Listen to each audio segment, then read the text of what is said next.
मुमरा बदल गया कि नहीं? कई बच्चे ग्रेजुएट हो रही है, सीए हो रही है, बी हो रहे, बीए हो रहे, बीएससी हो रहे, हालत बदले, रास्ते अच्छे हो गए, दिखने के लिए मुमरा अच्छा हो गया। पहले दोस्तों को बुलाना लोगों को शर्म लगती थी कि मेरे दोस्त को मैं कैसे बुलाऊं, स्टेशन पे उतरेगा तो उसे खिचड़ी दिखेगा। आज अपना स्टेशन कितना सुंदर है। तो ये सब बदलाव आने के बाद मैं आपसे एक ही सवाल पूछना चाहता हूँ, ये बदलाव हमने लाए, ठंडे दिमाग से लाए। मैं यहाँ था, एक दंगा हुआ, हिंदू मुसलमान कभी एक दूसरे के सामने आए, कभी भी यहाँ अमन और शांति का सवाल पैदा नहीं किया। 2 बजे रशीद कंपाउंड में कॉम्बिंग ऑपरेशन शुरू हुआ, रात के 2:30 बजे थे। मेरे को फोन आया, मैंने ये भी ध्यान नहीं दिया कि मैंने कपड़े क्या पहने थे।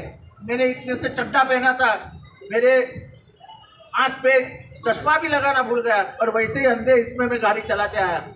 बाकी बाकी आगे नहीं बोलना, पर जिसने किया था उसको 24 घंटे में यहाँ से तबादला करो। आप रशीद कंपाउंड के लोगों को पूछिए कि कितने बार कॉम्बिंग ऑपरेशन होता था रशीद कंपाउंड में, कितने बार कॉम्बिंग ऑपरेशन होता था मुमरा में। कहीं भी कुछ भी हुआ तो मुमरा से पकड़े गए, मुमरा से पकड़े गए, मुमरा से पकड़े गए।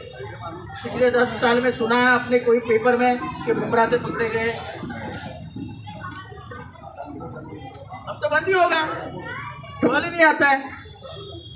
तो ये बदलाव तो लाया, लेकिन अब इस बदलाव के बाद आप कौन सी विचारधारा को लाओगे मुमरा में, ये सवाल पैदा होगा। क्योंकि जो घड़ी लेके आए वो घड़ियाल चोर है, वो पॉकेट मार है। राष्ट्रवादी कांग्रेस पार्टी ओरिजिनल किसकी थी? शरद पवार को घर के बाहर निकाला गया और उनके हाथ से ऐसी घड़ी छीनी गई, तो पॉकेट मार है कि नहीं है? और तुम बुजुर्गों को मानते हो कि नहीं? सब नौजवानों से पूछता हूं मैं, तुम्हारे दादा अब्बा का सम्मान करते हो कि नहीं? तुम्हारा बाप अगर दादा को धक्का मार के निकल देगा तुमको पसंद आएगा? इस आदमी ने वही किया। पर शरद पवार लड़ाकू है, निशानी गई, नई निशानी ली, और नई निशानी के ऊपर लोकसभा में 10 लोकसभा सीटें लड़ाई और 8 चुन के लाई। एक तो हमारी 3 हजार से हार गई, 9 सीटें जीतते थे। मैं आज आपके सामने सवाल पूछता हूँ, है अजित पवार में हिम्मत? लेना ये निशानी और लड़ हमारे सामने देखते तो कैसा 1000 वोट पाता है क्या?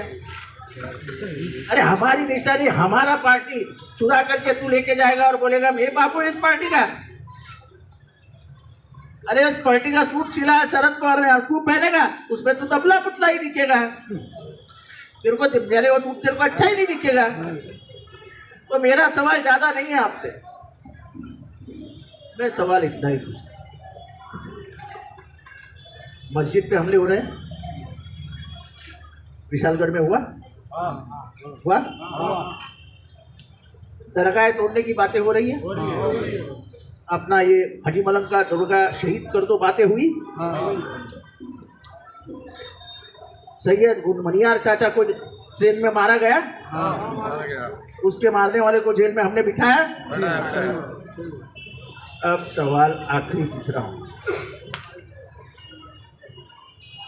नबी के शान में गुस्ताखी करने वालों को क्या आप बाजी में बिठाएंगे? नहीं। उसको साथ में लेके घूमने वाले को बाजी में बिठाएंगे? नहीं। तो आज ये घड़ी बीजेपी के हाथ में है और चाबी अमित शाह के हाथ में है। गंगागिरी महाराज कहता है, जो भी नबी के बारे में बोला, महाराष्ट्र के इतिहास में ऐसा कभी नहीं हुआ था।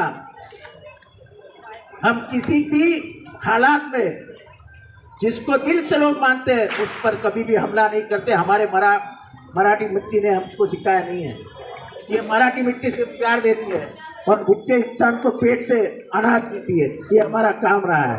इसलिए तो इतने उत्तर भारतीय हमारे यहाँ है, क्योंकि पेट भरने वाली है जमीन है। तो मैं सिर्फ एक ही सवाल पूछता हूँ, आपके सामने कोई भी आए उसको पूछना, उसको एक ही सवाल पूछना कि नबी के शान में गुस्ताखी करने वाला आज तक सलाखों के पीछे क्यों नहीं गया।